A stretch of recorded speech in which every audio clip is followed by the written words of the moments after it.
Okay, great. Good afternoon, everyone. This is Vice President Tony Estremera. We apologize again that this meeting is not being held in our regular conference room due to the building closure caused by flooding, of all things. I'd like to call the meeting to order, and we can begin with a roll call. Ms. Rodriguez, would you please call the roll? Gladly, Director Estremera, give me just one moment.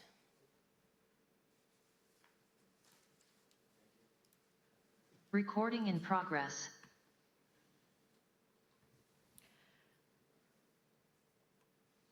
All right, Director Estremera. Aye. Director Martin. Present. Director McMillan. Here. Director Chang. Here. Director Anaptawi. Here. Director Weed. Here. And Director Millibar is not able to join us today. So alternate Director Royce, Fast. Here. Excellent, thank you. And then I do want to just take a moment and acknowledge that I do see alternate Director Lamoureux online. I don't see anyone else from the alternates. So thank you, we can proceed. Thank you. We will now move to item 3A. This is the closed session item listed on the agenda. Mrs. Rodriguez, any public comment? Director Estremera, we have not received any public comment request here in person or online. We do need to validate that we have not received public comment requests from our remote locations. So starting with Kern County. No. Alameda.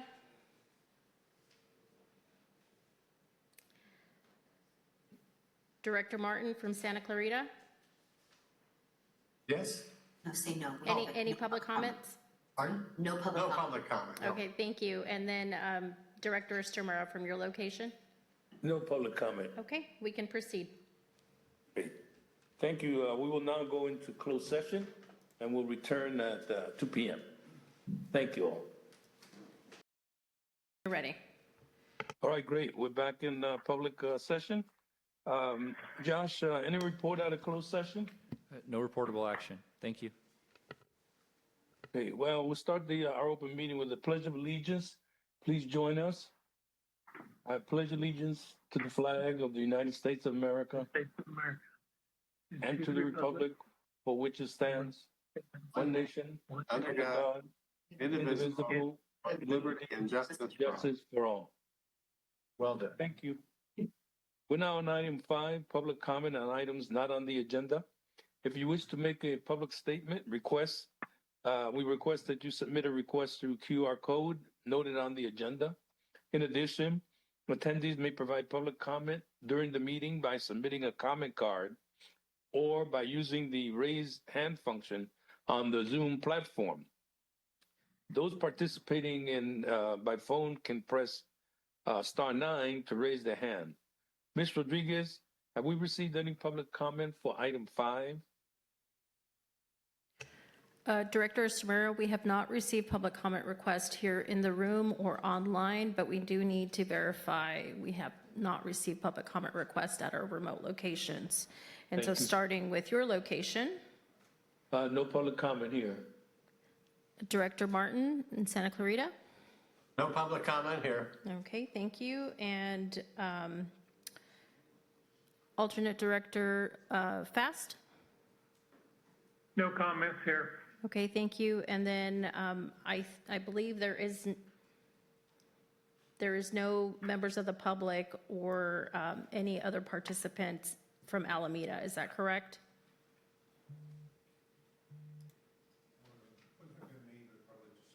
Yeah.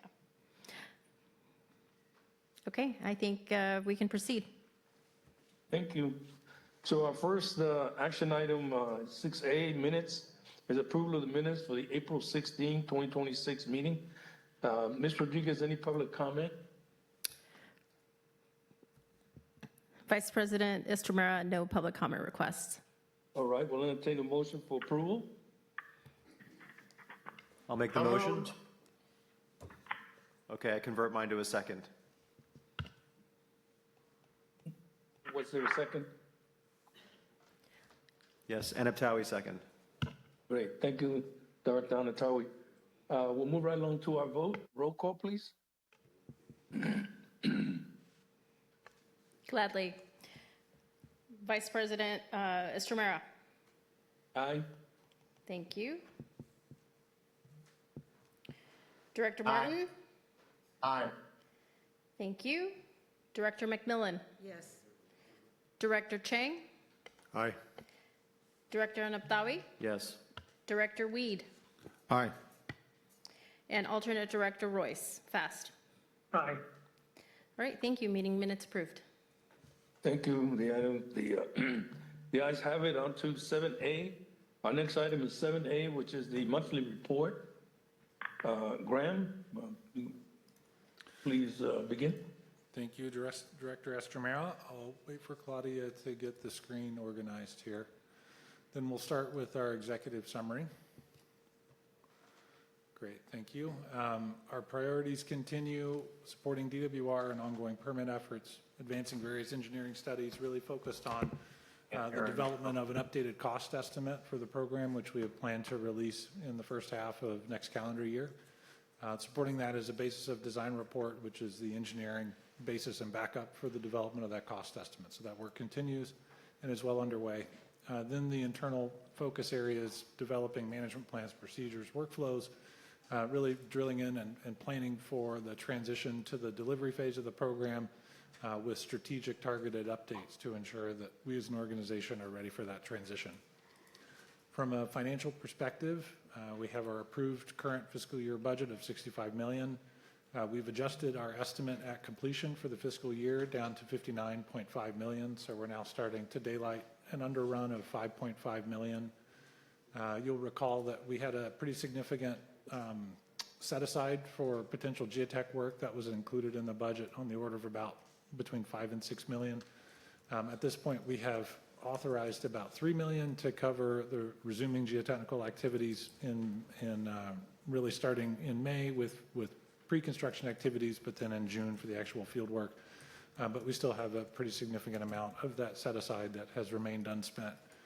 In addition, we're now starting to lock in underruns throughout a couple of other contracts and task orders. So at this point, we're looking at an underrun of about 5.5, and we'll see how this progresses through the remainder of the fiscal year. In terms of spent to date, we've incurred through invoicing $41.1 million.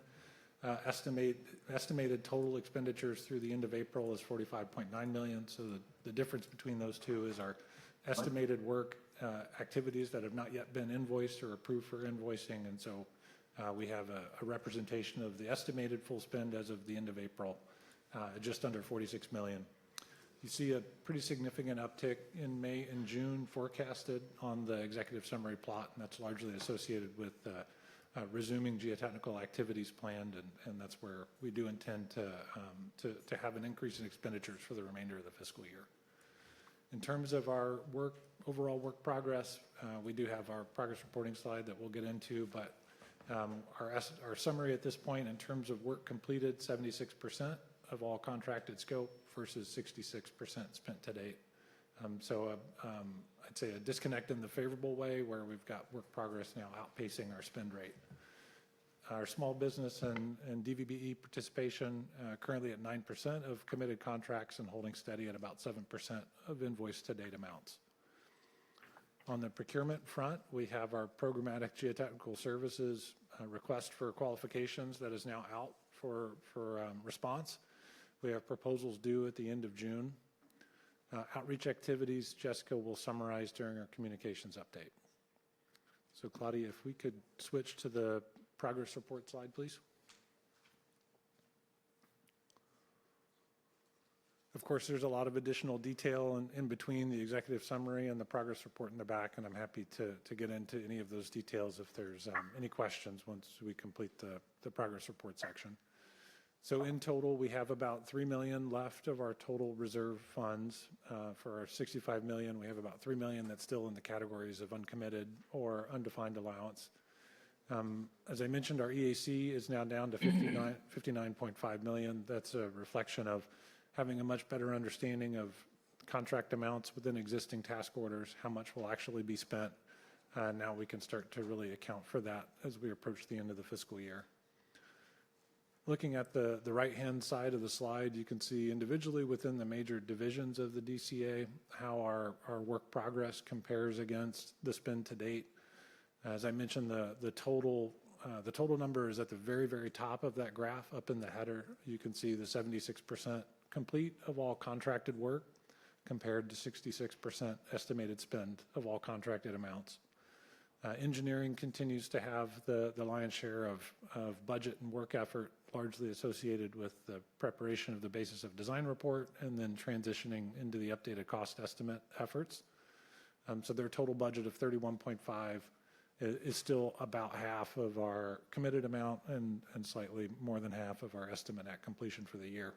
But that group's performance continues to really drive the overall performance of the division.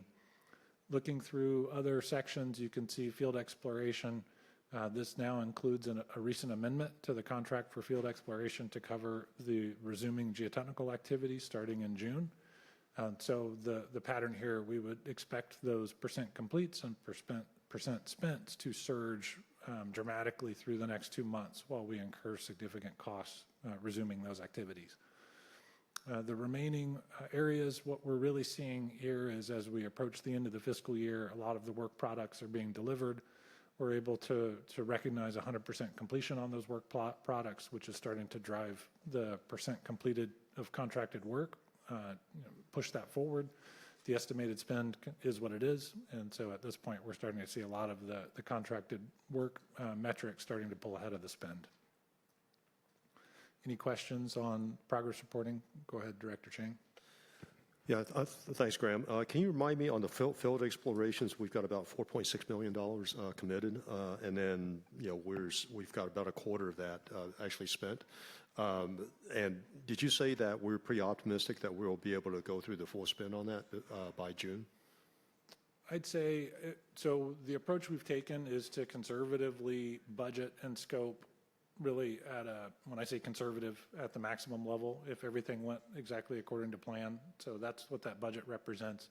The reality is if we have any sort of delays or disruptions in that process, then we may come under that spend for sure. But if that is the case, this is a long duration program. This isn't just a June program. We intend to be out in the field through November. So the overall program will adjust and accommodate any fluctuations in that delivery plan. The amount that's issued through the task order will come back when we close out this fiscal year, and it will just end up being redistributed as part of next fiscal year's budget. So I'd say we've conservatively budgeted, assuming things go very smoothly. There is, as with all field work, there's a potential that it doesn't. So in your earlier slide, you kind of showed that we've got about $5.5 million of underspend. So any kind of underspending on this particular aspect would add to that? That's correct. Okay. That underrun assumed full spend of that particular element, yes. Okay, thank you. Sure. Maybe just real brief as well, to piggyback on that. It would be good to, as you close out the year, set the expectations of what is just under budget versus what is deferred or getting carried over because timing and that sort of thing, just the way it's clear, we understand how that's moving. Absolutely. Thank you.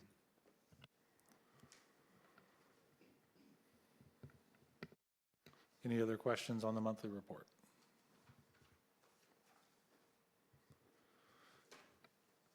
Okay, Vice Chair Estremera, that completes my Yes. report. Any public comment, Mrs. Rodriguez? Director Estremera, I have not received public comment requests here in the room or online, but starting with your location, is there any public comments? No public comment here. Okay, thank you. And then what about Mr. Martin from your location in Santa Clarita? No public comment here. Okay, thank you. And then Mr. Fast? Any from Kern County?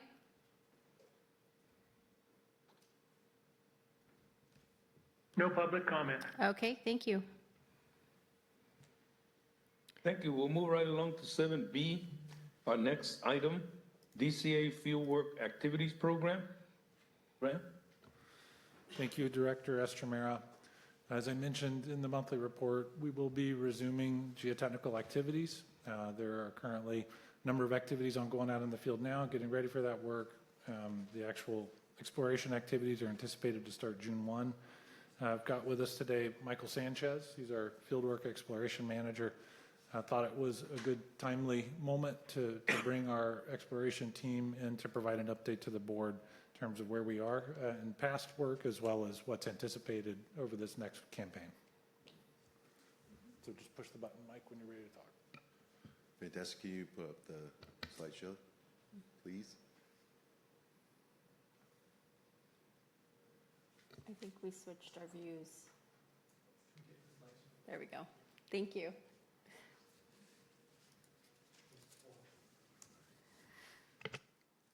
So good afternoon, everybody. As Graham mentioned, my name is Michael Sanchez. I'm the Field Exploration Manager for the DCA. There's, the agenda for this slide deck. If you can move to the next one, please. So we always start off with safety. Safety is it will be a cornerstone of the field project as we go into this field season. We have completed a health and safety training that was scheduled for April 13th. The intent was to have that in person with everybody who could attend. Unfortunately, we had to move that to a remote meeting because of what happened at the DCA building. However, we were able to have 76 different attendees there from various agencies and sub-consultants. During the meeting, we were able to cover environmental awareness, cultural resources, the interaction, the protocol for public interaction, health and safety.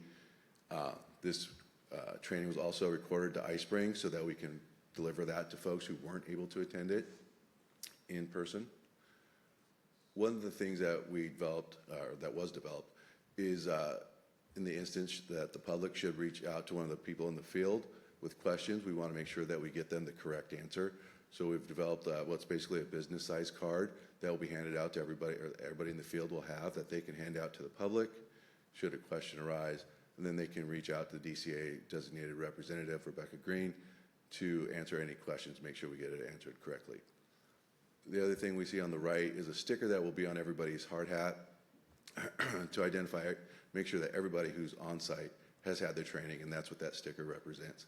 That sticker is similar to, say, like a registration tag. Every year the color on the back of that will change. So this year it's yellow, next year it might be red, green, whatever the next color is. That way we can easily identify and make sure everybody has been trained and is ready to be in the field.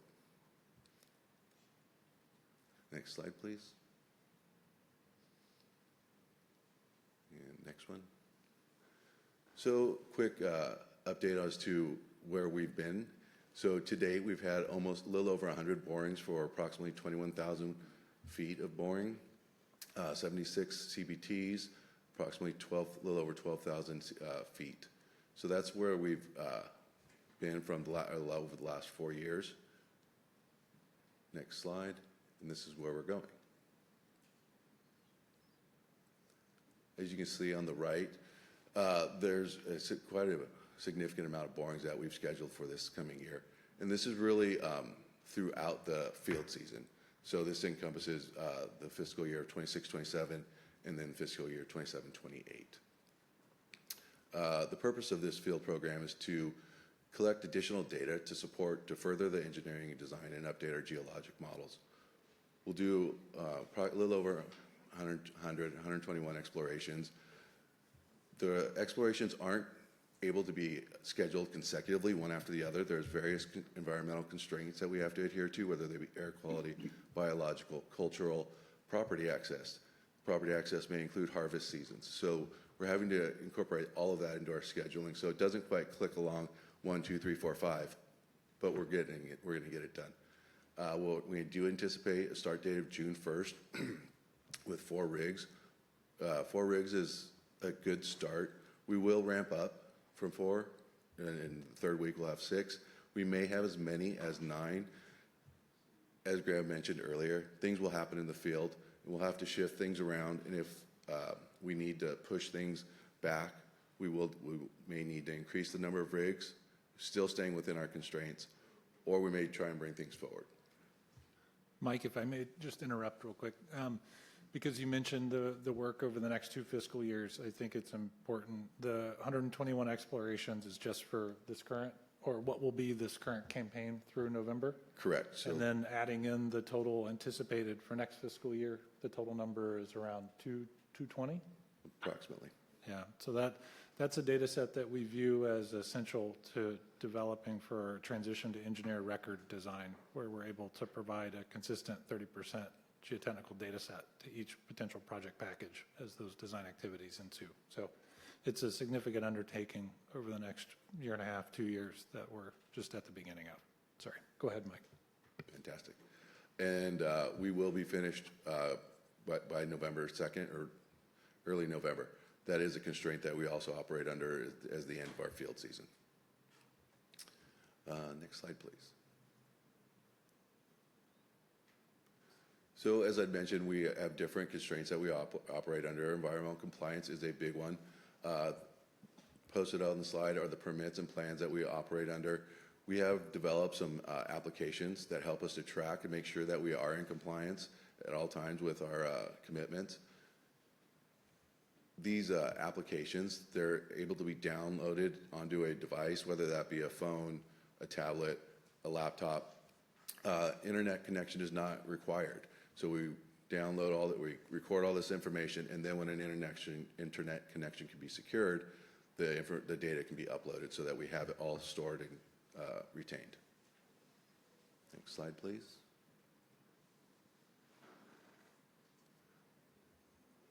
Some more slides along our application tracking.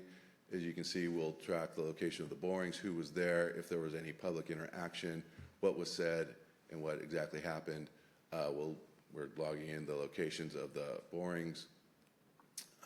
Next slide, please. So as we prepared to go into the field, we've developed what's called the operational readiness review. This is an Excel workbook. It's long, it's tedious, and it's intended to be that way. We want to make sure that we've captured everything that we need to capture so that we can say and demonstrate we were ready to be in the field and that we've dotted the I's and crossed the T's, so to speak. It's about 14 tabs long, approximately, I would say 125 questions that we go through for each exploration to make sure that we were in fact ready to be in the field. Next slide, please. Our next steps. We're currently in the process, as Graham mentioned, of reprocuring the next exploration consultant. We are in the process of delivering this 26 field program. We'll be preparing, following that, for the next field season to inform the next phases of design. Next slide, please. And that concludes that. Any questions? Questions? Yes, Director Estamera. First off, thank you, Mike, for such a nice high-level overview. I guess I do have some questions, but for the sake of time, I'll just hit on the key ones. Okay, so the 121 borings that will get us to the 30% design. Is that sort of the takeaway? Not quite. It's the combined total of the 121 from this calendar year plus the 100 or so more from next fiscal year or next calendar year. Yeah. Okay. So on average, I mean, how much time do you spend on each site, with these 6 rigs? It will vary. Some borings are as shallow as 15 feet. Others go to a depth of 250 feet. So if they're to a depth of, say, greater than 200 to 250 feet, that might be approximately 10 days. If it's to 15, about half a day. Of course, there's the cone penetration test too, which they tend to be able to get a few a day done. So it's a much more mobile operation. Question. You mentioned the operational data. Who maintains the well log? Who would maintain the well logs? The information of what you found? So those were recorded electronically and stored within a database. I believe it.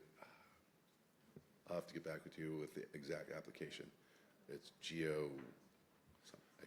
So we have a consultant that Yes, AECom will maintains and log, reviews yeah, it. a professional geologist will record the log, and that record will be maintained. We have a number of different applications, Director Weed, that we use to first incorporate the data in its raw form and then start to model and visualize that information in various ways. So we have a suite of programs, one being Open Ground, Mike, that I think was the one you were looking for. We recently had to move away from what traditionally a lot of the industry would use. So, but it's not just that one database, it's a series of databases that perform different functions.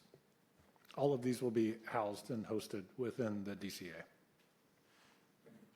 Thank you. Director McMillan, did you have a question? Okay.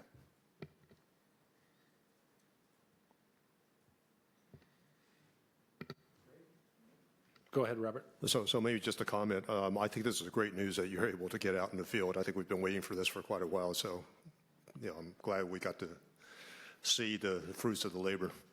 Fantastic. Yeah, I'd say that Mike and his team have been working very closely for quite some time, ramping up and getting ready for this work to resume. It's taken quite a bit of very close coordination between the engineering, investigation, and environmental teams to ensure that we are compliant with all necessary environmental and regulatory complexities. So we're in a good position at this point, preparing to ramp up. I'll just say, Mr. Chairman, I have a question. Dr. Martin. Thank you. The previous explorations that we've already completed over the number of years you posted, have we used the same procedure that you laid out for the future explorations?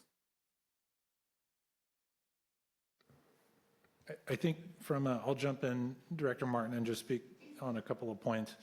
From a technical perspective in terms of getting out, performing the investigations, logging those holes, and processing the data, yes, I think at this point there may be some enhancements that we're starting to bring on, but generally speaking, yes, it's been done with the same technical approach. I think what's different at this point is we're now into the point of implementing borings that were described in the final EIR as opposed to previous work that was done under the initial study mitigated negative declaration. And along with that, there are a number of other commitments that we're now adhering to around the monitoring and site clearances that are involved. So I'd say the work, really the pre-construction and sort of the surrounding work that's happening is more than we generally experienced in the past. But in general, the technical work itself is virtually the same. But I would look to Carrie or Mike to see if there's anything else you want to add. I think that's accurate. All right. Thank you very much. Further questions? I'll just say, great presentation. I think I've asked this in the past. How are you able to navigate through sort of the ramp up and down that's needed through a program like this? Because, it's stop and go a lot of times, or, there's a bigger batch you're getting through. I've heard the answer from Graham before. Everything was constructed in such a way or set up in such a way to allow for that. But I recognize that that's challenging to work with. So I've just been impressed by this program's ability to accommodate. Thank you. Mike and his team deserve a lot of that credit for ramping up and managing that ramp up and down. So thank you, Mike. True. Thank you, Mike. Any public comment, Ms. Rodriguez? Director Estromera, we have not received public comment requests here in the room. Can I get confirmation from your location? Yes, no public comment here. Okay, thank you. Mr. Martin from Santa Clarita? No public comment here. Okay, thank you. And Mr. Fast from Kern? No comment. Okay, thank you. Thank you. So our next item is 7C, Leadership Spotlight with Greg Baughman, DCA Safety Manager. Graham, can you start it off? I will, thank you, Director Estromera. So again, along the same theme of really highlighting the importance of the field work that's resuming, and especially that this work is conducted with that manner that prioritizes health and safety. I wanted to bring our Health, Safety, and Security Manager, Greg Baughman, to the board I think he has come to the board some time ago, but to just reintroduce himself a little bit, but also emphasize the provisions in place that we have to ensure that the work going forward is managed in a way that we prioritize health and safety. Everyone, it's a pleasure to be back. 3 years ago when I was here, I didn't know too much about what was going on, so I know considerably more today. And so hopefully I brought some more information, go a little bit more in depth about me, and provide some information that you might like to see. And for everyone else who doesn't really know me as well. So about me, I'm from Sonoma County, specifically Petaluma. I'm an outdoor enthusiast, backpacking, camping, fishing, all alike. About 20 years ago, I picked up a hobby in blacksmithing and bladesmithing. I still do that for fun. I'm also a competitive paintball player, and so is my son. And a couple of years ago, he went to World Cup, so that was a lot of fun. Whole family are Disney people, and I've spent a number of years, in fact, my whole life in the scouting organization. As an Eagle Scout myself, my son just recently made Eagle about 6 months ago. So 2 Eagles in the family, it's nice. My family loves decorating for the holidays, specifically Halloween and Christmas, of course, and most of my vacation time is spent doing volunteer activities, one of which is, for 34 years, I've been a staff member at a 6th grade camp in Sonoma County and continue to do so. My son has also picked up the reins of some of my old jobs, and he just completed his 4th year volunteering at that camp as well. And then just a little bit of extra background on me. In a past life, I used to be a firefighter EMT, and work on an ambulance, and also used to be a distillery owner before I came here. So, yeah, a little bit about me moving forward. Of course, my education, I've got an AA and an AS from Santa Rosa Junior College in fire technology, and of course, a bachelor's degree from Union Institute, and I will be wrapping up my master's this year in October with Columbia Southern. And some of my professional certifications, I know you can't see them on the screen behind you, but Firefighter 1, of course, I still hold an EMT license. I have a certificate in Incident Command Systems, Hazardous Waste Operations, Corporate Safety Management, and Executive Safety Management. And next year, we're hoping to add CSP and CHST to that list. Moving forward. And then a little bit about my professional experience for you and others in the room. 26 plus years of safety management experience, largely starting at Six Flags Marine World, now Discovery Kingdom. That's where I cut my teeth in the safety program, which was challenging to say the least. Also spent some time at the California ISO, the high voltage transmission operator or grid operator, doing safety, of course, for them as well. Valspar, Sherman-Williams, I did work for one of their paint production plants that was here in Sacramento until it closed. And before I came to the DCA, I worked at Broadridge Financial's print operations plant, where we mailed out, bills, proxies, 24/7, 365 days a year, and which leads me to the DCA. So I'm here now. I'm contracted through Parsons, providing health, safety, and security management to the DCA. My primary function here is to develop and implement an organizational health, safety, and security plan, which we have. It is currently, has been revised and is in the review process. I'm also here to develop and look forward to what we might need in the future and plan for that, even from an implementation standpoint. What's the project going to need for safety as opposed to what it needs right now? And then, of course, well, I kind of alluded to it, but the planning for the future is really what I'm here doing. And next slide.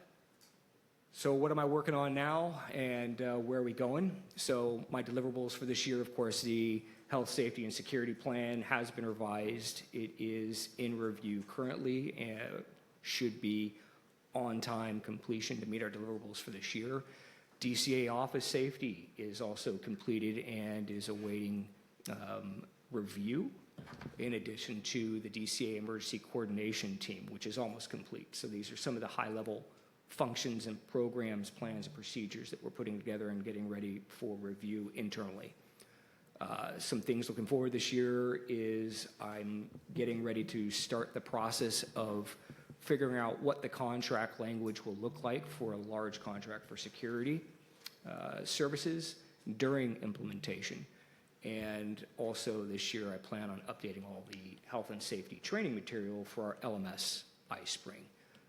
On a more current note or current footing, I'm happy that Mike Sanchez went before me because he kind of took care of the field work part of my job in terms of health and safety. But some of the other things we're working on now is we've got our regular monthly safety working group meetings, which includes DCA people, DWR, and all of our other contractors who may be working in the field.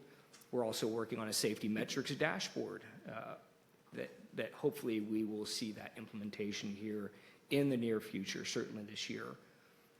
Our 2-week look-ahead meetings, which Mike Sanchez is heavily involved in, is where we get together at least weekly to look at our project sites that are going to be taking place 2 weeks from that meeting date, and to make sure that all of our safety requirements are being met and that we've assigned a accountable HASP for each project location. So this is a very important part of our safety program.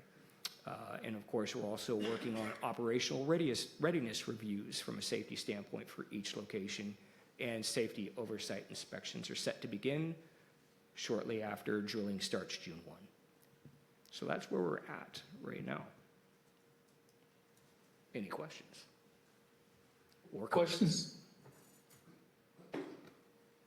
I'll jump in and just offer that I hope you can tell from Greg's background, he is ideally suited for this role with very qualified experience, both professionally and through his training. And so I think we're happy to have Greg on board and really ensuring that we prioritize health and safety for our teams, and ensuring that the teams are prioritizing health and safety for those they work with and themselves. So thank you, Greg.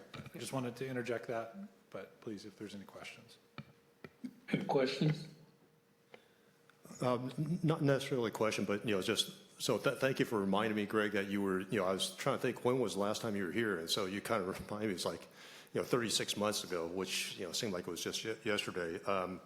And I know safety is one of these things that kind of lurks in the background, and, it's not an issue until it becomes an issue. So, very much appreciate your diligence, especially, as we're doing, the field work. There's plenty of opportunities for, things to not go completely right. So, appreciate the effort, diligence that you and Mike are, taking to make sure that, the crews get their job done, but more importantly, they come home safely. Very important, and thank you, Director Shane. Hopefully, maybe, perhaps in another 3 years, I can come back, reintroduce myself, and tell you how it's going. So I'm sure everything will be just fine. Greg, just a question for me. Are you the group that will be looking at perhaps providing on-site, for instance, clinics and so on? I guess we're going to have thousands of employees that are working at any given time. And I wonder what we do with injuries and any other health issues. That sounds like it would be me, Director Eschamera, but I don't have an answer for you right now. It's pretty far into the future, but I'm confident that it's going to be in my court. Director Eschamera, Okay. This will be a major contractor-provided service in general, but it's under the oversight and compliance review from our health and safety manager. So there will be significant emergency response infrastructure associated with this project.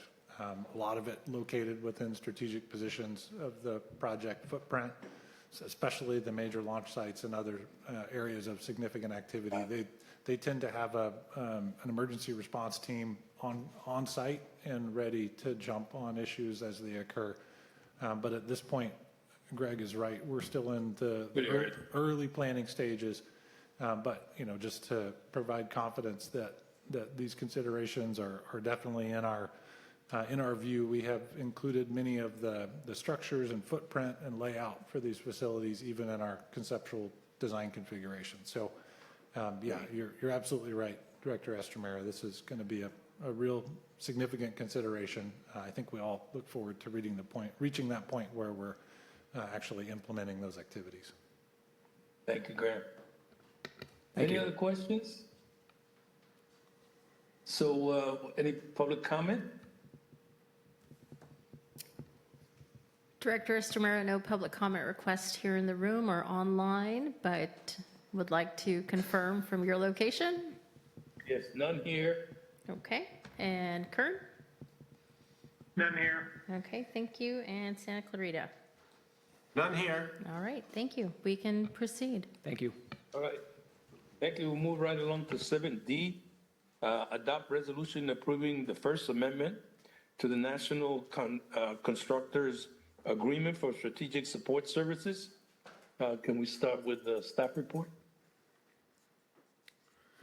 Director Estromera, we do have a staff report included, but we have also Adrian Brown, our Chief Contracting Officer here, who's going to walk the board through the requests. I think I will hand it to Adrian first and see if there's any gaps for me to step in and cover. Thank you. Good afternoon, Adrian. Good afternoon, DCA Board. Today's item we're going to be talking about is an amendment number 1 to National Constructors Group.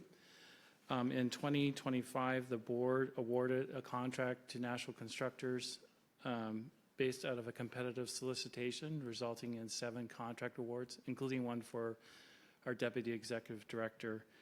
At the time, it was considered an approval of $750,000 for that particular contract, but as time has progressed, they have realized that they need to expand the capacity of this contractor to assist with additional workshops and also to prep for the next fiscal year. In front of you is an amendment request to increase the capacity to 1.75 from 750,000. So if I may jump in and provide some additional context here. As Adrian mentioned, this was one of the vendors that we requested the board allow execution for a contract, executive support services. We have a broad range of capabilities that we obtain through those contract vehicles. National Constructors, as the name would entail, is really focused on providing various senior individuals with significant capability across the board: constructability, cost estimating, schedule development. Have been finding tremendous utility in this vendor, especially as we ramp up for the updated cost estimate. We'll be tapping into their expertise to perform detailed reviews, independent reviews of various elements of that cost estimate as it comes together: schedule, development of contingency, review of the base estimate itself. And as a result, we are realizing that we need to increase the capacity of this contract to cover the scope of work. We'd like to engage this firm through the next fiscal year. So the request from 750 to 1.75, we're estimating a spend at the end of this fiscal year of about $500,000. So that would leave only $250,000 in the contract. We have a similar spend anticipated for next fiscal year. And this would also provide for some additional buffer to carry over into following years, or if we decide to augment and shift additional scope to this vendor through the next fiscal year.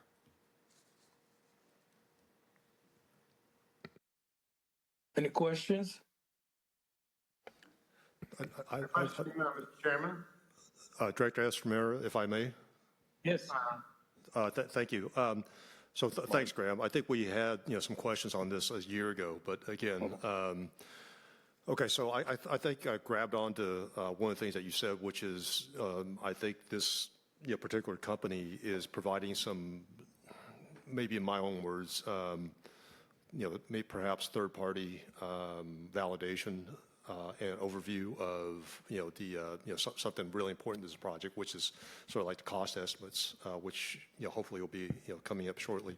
So can you kind of, we don't have to get into a lot of details on this, but perhaps I know we have consulting companies that are developing, the cost estimates, right? So how does this firm interact, with them? And then maybe a side question, which is, I think, how does, staff from Metropolitan, I know they're pretty, involved in this review as well. How, can you kind of maybe just describe how these different parties interact with each other so I can have a better understanding? Sure.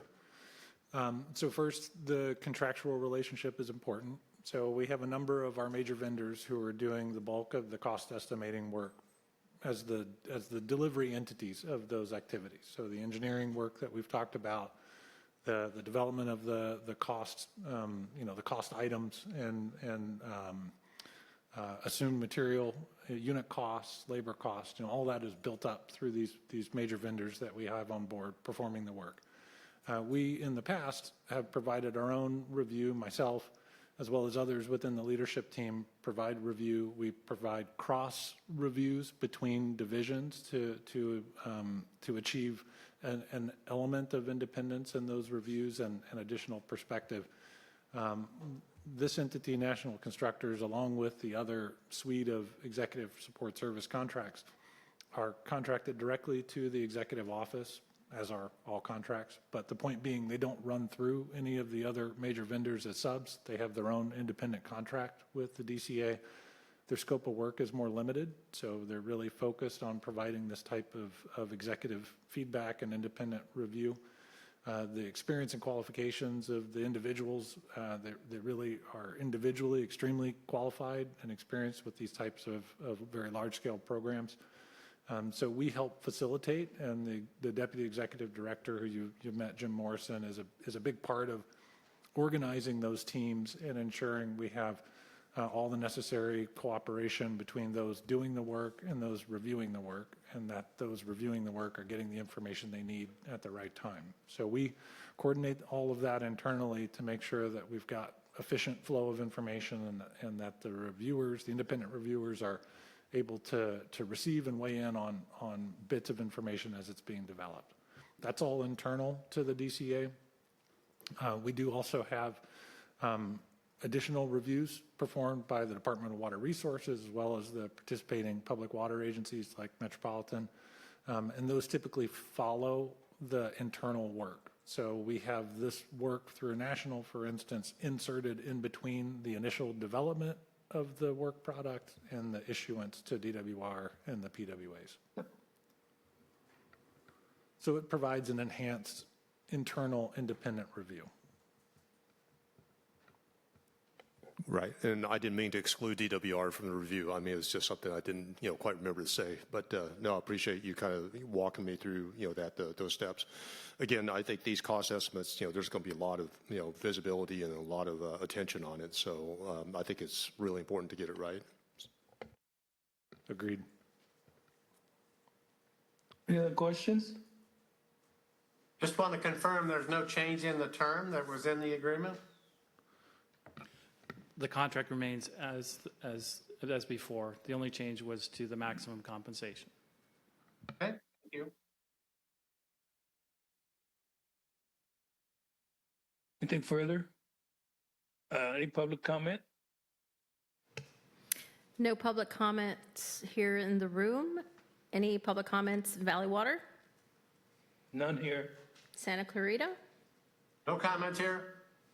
and Kern County? No comment. Okay, thank you. I think we can proceed with a motion. All right, thank you. Entertain a motion for approval. I'm happy to make a motion. Second. And there's a second. Roll call, please. Gladly. Alternate Director Fast? Yes. Thank you. Director Martin? Aye. Thank you. Director McMillan? Yes. Thank you. Director Stamera? Aye. Thank you. Director Chang? Aye. Thank you. Director Anaptawi? Yes. Thank you. And Director Weed? Aye. All right, thank you. Resolution passes. Thank you. The ayes have it. We'll move to number 8, reports. Before we start with the reports, We will take all public comments on the staff reports and announcements at this point right now. If you'd like to provide public comment on any reports, please let us know. Mr. Rodriguez, do we have any public comments? Director Sturmera, no public comment requests in the room or online. And if you would like to verify from your location. Verify none here. Okay, thank you. Mr. Martin No comment here. and Mr. Fast. No comments. Okay, thank you. We can proceed. Thank you. We'll move right along to our first report, which is the General Counsel's report. Thanks, Vice President Joshua? Estromera. My written report is in the packet and has largely been covered in the monthly report and other items, so I don't have anything to add, but I'm happy to answer any questions. Thank you. Thank you. Any questions? Maybe just one here for Josh, if you don't mind. Josh, I know last time I asked about board member interaction and social media. I don't know if you plan to have a written thing or just a verbal. Thank you for that reminder. We actually sent the board a confidential legal memo right before the meeting, so please take a look. It should be in your inbox, and if you have any questions, I'm happy to answer them. I appreciate it. Thank you. Okay, if there's no further, no further questions. We'll go to the next, the communications report. Great. Good afternoon. Just wait to go to the next slide and then we'll get started here. We good? Okay. So you heard Mike Sanchez talk about the fieldwork training that was done in April to kick off the work that's starting in June. So the DCA Communications team worked closely with the department communications team to support that training, and pulling together the materials, but also including some of that guidance about how we engage with community members and landowners when we are out in the field, and how those conversations make sure that questions are answered and that information is getting out there, and that if people have questions, we are getting back to them and making sure they have the information that they need. We've also been working to refresh our tour materials. So we're heading into tour season. We've been able to have a couple that we've supported over the next couple months, or the past couple months, and looking forward to having more of those here over the summer and into the fall months. So we are working on a new tour itinerary and route map that we were able to use just last week, I think it was, or the week before, when we were out there after the Aqua Conference. And then we have some additional posters, a new map book, just better visual enhancements to make that tour experience even better for people when we're out there in the field. And then in a moment here, I'm going to show you our new website document library, which we are really excited. It is now live, and with the intent of providing a better user experience when people are visiting our website, and more easily accessible information as they are searching for materials and other documents here at the DCA. In May, we were also at the Association of California Water Agencies Conference, as I know a lot of you were as well. So that was a really good opportunity to get out there and engage with the various members of the water community. We are working now to develop our next quarterly newsletter with updates on all of the various DCA activities, and including links to our latest resources, which include a couple new fact sheets. We'll also be sharing out of some of the new materials that are coming out from the department as well. So a lot of good new resources, and trying to find different ways to get information out there, especially on some of the topics that continue to come up. And we know that there's questions, so I want to make sure that there's information out there. I think I'll cover the events and the other pieces in the next few slides. So Claudia, if you want to go to the next one for me. Thank you. So on the department side, as I mentioned, one of the things we're collectively looking at is how we find new ways to present information, especially knowing that some of this can be technical, it can be complex. We've gotten some good feedback on using more graphics, using visuals, continuing to do that not only in social media, but as we look at fact sheets. What is different ways that we can get this information out there? So you see one up on the screen here that just came out last month, and there's several more that are in the works. The department also put out, I think all of you are probably on the list for their email distributions, but in case you missed it, that shared a piece that Graham had authored and ran in Maven's notebook in early April around the cost estimate process here at the DCA. Go to the next slide. As I mentioned, we've been out there supporting quite a few tours. So we had a couple in April where we joined and presented on the project. We also had DCA team members out at the American Society of Civil Engineers at their infrastructure symposium in the Bay Area last month. Here in May, we were at the Aqua Spring Conference in Sacramento the first week of May, and then supported another tour at the end of that week.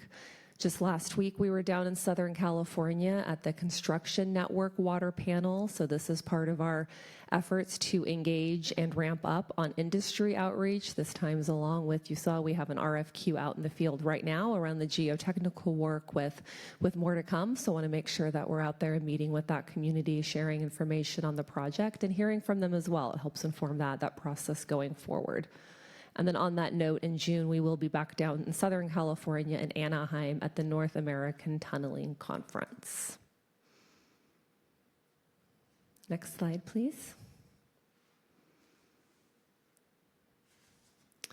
So our new document library went live late last week. This was quite the effort to update the site and go through all of the content that is on the DCA website. And really the intent was to improve that search functionality so that there's new filters and ability for people to sort by the topic or the issue that they're looking for. So they're not having to go through every document on the site, scrolling down, clicking on documents to see what's there, but can search by language, can search by an issue category, topic, date, and then you'll get a preview when you click on the link to make sure that's what you're looking for, and then more easily downloadable button as well.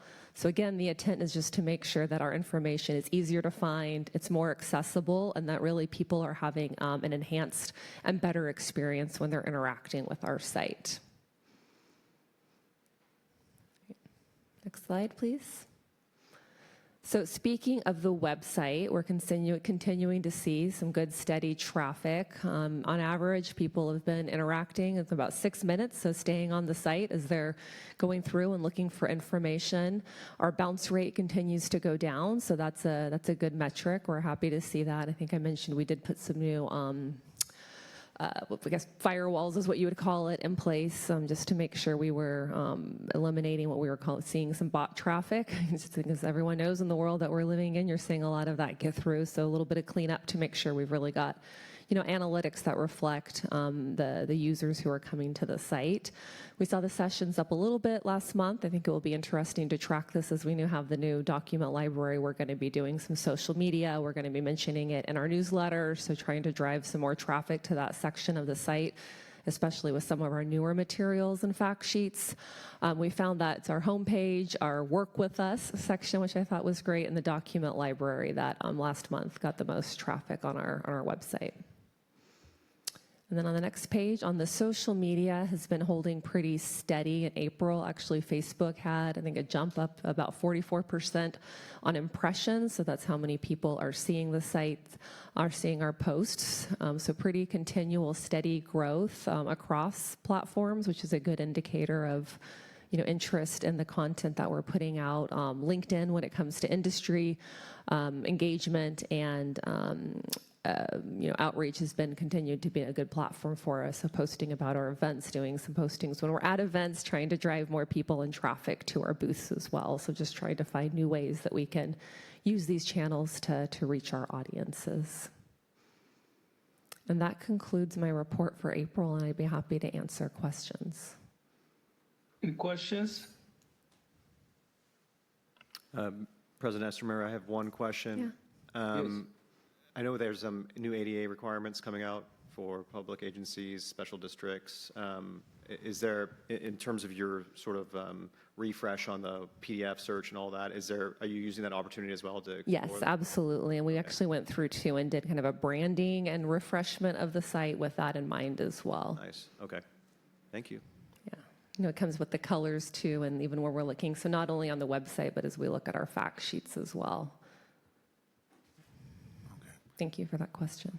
Let me repeat a request I made earlier. If it's possible to get a list or schedule of presentations you have booked for the future. Yes, and that's in your inbox as well. So it went out this morning, so it should be there. But let me know if you have any questions when you take a look at it. Yeah, you bet. Great. Thank you, Jessica. We'll move right along Great, to thank you. C. Moving on to the DWR Environmental Report. Thank you, President Estremera. Good afternoon. Two major updates today. One of them is related to Delta Plan consistency. So we've talked at past meetings that we filed our Delta Plan consistency determination, and it was appealed. It was appealed by 10 parties. Pretty much every policy was appealed and multiple issues on each policy. This went through the process, and we did get a decision from the DSC at the end of April that remanded or denied almost all of those appeals, but remanded two pretty minor issues back to us. So that's pretty good news, and we're excited about that. So we are going to proceed with developing a new certification package that is narrowly focused on those two issues. And then our second update is about the water rights process. So we have entered the phase where the water rights protestants are filing their rebuttal testimony. So they're rebutting our case in chief and our rebuttal. And they have filed their written testimony, and the oral hearing starts on June 1st and continues on dates throughout June. After that, there will be surrebuttal, where we rebut their rebuttal of our rebuttal. And then at that point, we will have closing briefs. So we are getting close to the end. I'm happy to answer any questions. Thank you. Questions?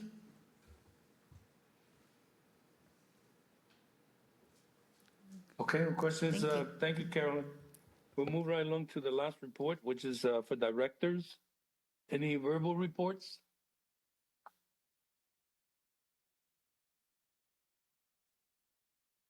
Okay, there being none, we'll go to future agenda items.